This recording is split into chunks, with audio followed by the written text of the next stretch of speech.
Zee 24 तास एक पाऊल पुढे. कमला मेहता अंधशाळेच्या माध्यमातून आम्ही हा उपक्रम या ठिकाणी यासाठी घेतला की जेणेकरून हा संदेश केवळ महाराष्ट्रात नव्हे तर संपूर्ण भारतभर धावा.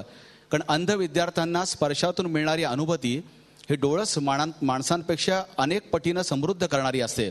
म्हणून आज वेगळी परिक्रमा आहे.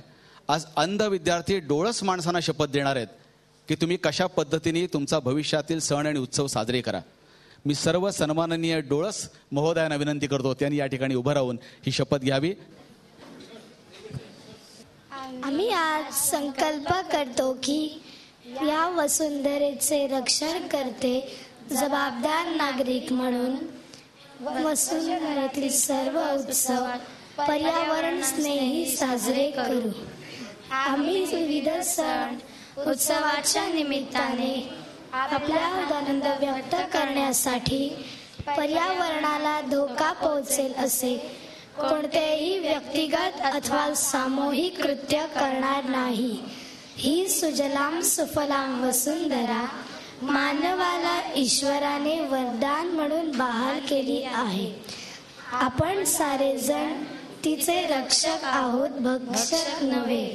म्हणून कोणत्याही स्वार्थाशिवाय ईश्वराने दिलेले समृद्ध वसुंधरेचे अनमोल वरदान जपण्यासाठी मी या वसुंधरेचा विश्वस्त म्हणून आज शपथ घेतो की आजपासून मी तिचे रक्षण करण्यासाठी कटिबद्ध आहे.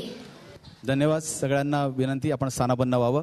ज्या संकल्पनेतून विचार सर्वसामान्य माणसापर्यंत थेट पोहोचवण्याचा प्रयत्न करतोय ते आमचे प्रमुख आधारस्तंभ, आमचे मार्गदर्शक, आमचे विश्वस्त माननीय आमदार संजयजी देवतळे यांचं आपण या ठिकाणी स्वागत करणार आहोत. तत्पूर्वी मी झी 24 तास वाहिनीचे प्रमुख संपादक माननीय डॉक्टर उदय निरगुडकरांना विनंती करतो त्यांनी व्यासपीठावर यावं. त्याचबरोबर माननीय जयेशभाई जे कोषाध्यक्ष आहेत त्यांना विनंती त्यांनी व्यासपीठावर यावं.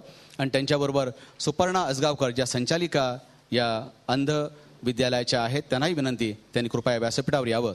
आणि या तिन्ही महोदयांच्या वतीनं माननीय देवतळे साहेबांचं या ठिकाणी स्वागत होणार आहे.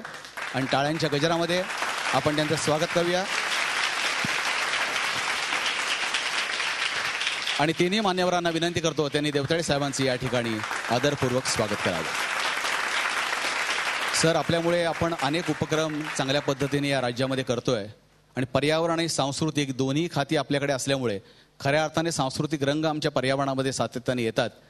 आणि आपण जे बहुमोल मार्गदर्शन आम्हाला करतात म्हणून अनोखा उपक्रम जो भारतामध्ये कुठल्याही प्रदूषण नियंत्रण मंडळ किंवा पर्यावरण विभागाने केला नसेल किंवा राज्यामधला अनोखा उपक्रम म्हणून ज्याची इतिहासात नोंद घेतली जाईल तो केवळ आपल्या साक्षीने होतोय. त्याकरता पुन्हा एकदा टाळ्यांच्या गजरामध्ये आपलं अभिनंदन. आणि आपल्याला विनंती आहे या निमित्तानं आपण मार्गदर्शनपर 2 शब्द आम्हाला सांगावेत. नुकताच येऊ घातलेला सण होळी आणि या होळीमध्ये सुद्धा आपण सण साजरे करताना पर्यावरणाचा ऱ्हास होणार नाही या दृष्टिकोनातून आपण काळजी घेतली पाहिजे.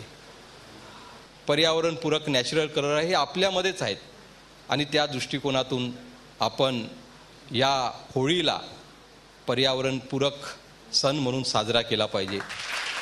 धन्यवाद देवतळे साहेब. झी 24 तास एक पाऊल पुढे.